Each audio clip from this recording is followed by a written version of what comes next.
Inclusive o senhor defende algo chamado direito penal do inimigo, salvo engano, né? Sim. Que é pelo que eu andei lendo, que o senhor está defendendo, seria algo como algumas situações, alguns criminosos não teriam os mesmos direitos em julgamentos de defesa, de advogados, eventualmente, criariam um sistema jurídico próprio para algumas pessoas, algumas categorias de crime.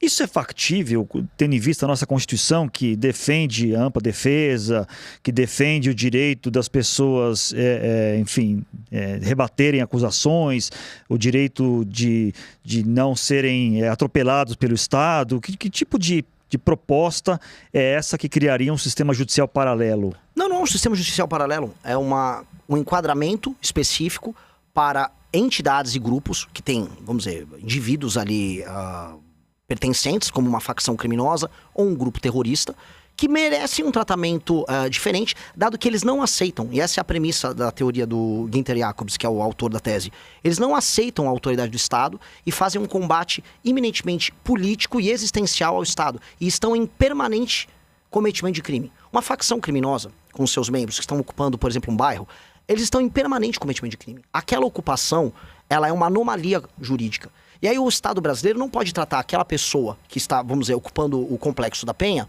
como um ladrão de galinha, como uma pessoa que teve uma briga de trânsito. Mas isso não é inconstitucional? Não, claramente de maneira inconstitucional? Alguma, não é inconstitucional, Zanin, não é constitucional. É um enquadramento que você tem que fazer dentro da lei brasileira, estabelecendo um tipo penal para que essas pessoas que são, aí você faz o levantamento junto com a Polícia Federal, junto com a BIM, as pessoas que fazem parte das facções criminosas. Estabelece-se por lei, junto com o Congresso Nacional, essas são as facções que vão ficar circunscritas e tem que ser uma definição muito, muito clara e muito precisa.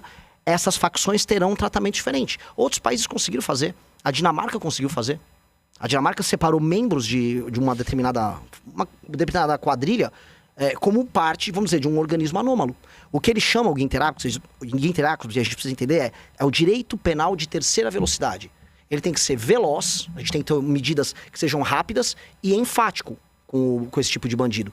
Não dá para eu chegar para um membro do Comando Vermelho, ele tá com um fuzil na mão, não, mas eu tenho aqui minha presunção de inocência. Um sujeito que tá com um fuzil, um sujeito que tá fazendo uma ocupação territorial, o chefe de uma facção, ele não tem presunção de inocência.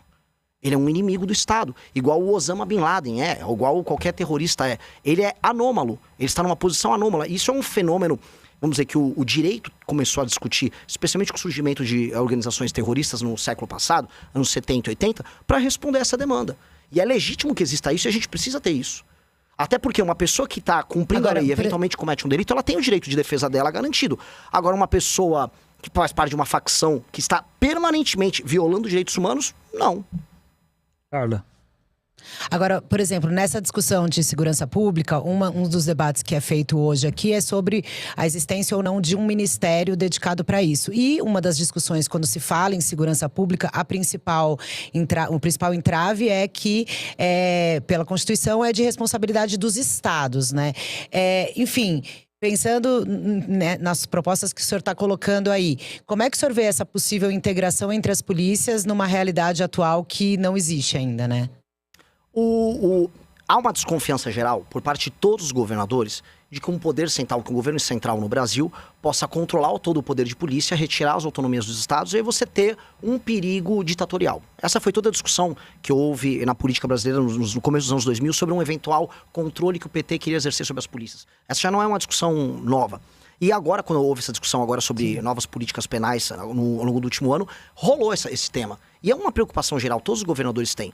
Porém, a preocupação oposta. Eu tive no Ceará, eu tive na Bahia, eu tive em vários lugares em que o que a gente via era uma leniência dos governadores no enfrentamento ao crime. Acho que o caso do Ceará é o caso mais assustador. Inclusive, o número de homicídios a cada 100 mil habitantes no Ceará é bem pior, por exemplo, que o do Rio de Janeiro. E ali o governo federal vai precisar fazer alguma coisa. Você vai precisar de uma ação integrada do governo federal quando você vai enfrentar um organismo anômalo como o PCC, para permitir que você consiga integrar. Vou dar um exemplo. O PCC, ele pega uma droga que vem do Mato Grosso do Sul e exporta por São Paulo, pelo Porto Santos. Então eu vou ter que atuar em parceria com o governador do Mato Grosso do Sul, o governador de São Paulo. Um exemplo específico. Comando Vermelho são ações mais localizadas. Há o papel do governador que, com novas leis penais e leis de processo penal e o trabalho sério com a polícia, ele vai poder debelar, e a maior parte dos governadores vão poder debelar. E há lugares em que o governo federal vai ter que atuar aí de maneira, vamos dizer, muito séria, para recuperar os territórios e garantir o direito humano do brasileiro comum, quando o governador não cumprir esse papel. Um exemplo, se o governador do Ceará, eu dei esse exemplo recentemente, se o governador do Ceará não resolver cumprir o que está disposto na Constituição brasileira, que é ele guardar a segurança da população do Ceará, o governo federal vai fazer. Eu coloco as cidades que estão hoje sob comando do Comando Vermelho dentro de um estado de defesa. E aí eu tomo o controle da polícia local e aí o governo federal faz esse papel. Se o governo estadual resolver atuar bem, maravilhoso, eu tô lá para cooperar. Se ele resolver não atuar, aí nós vamos atuar.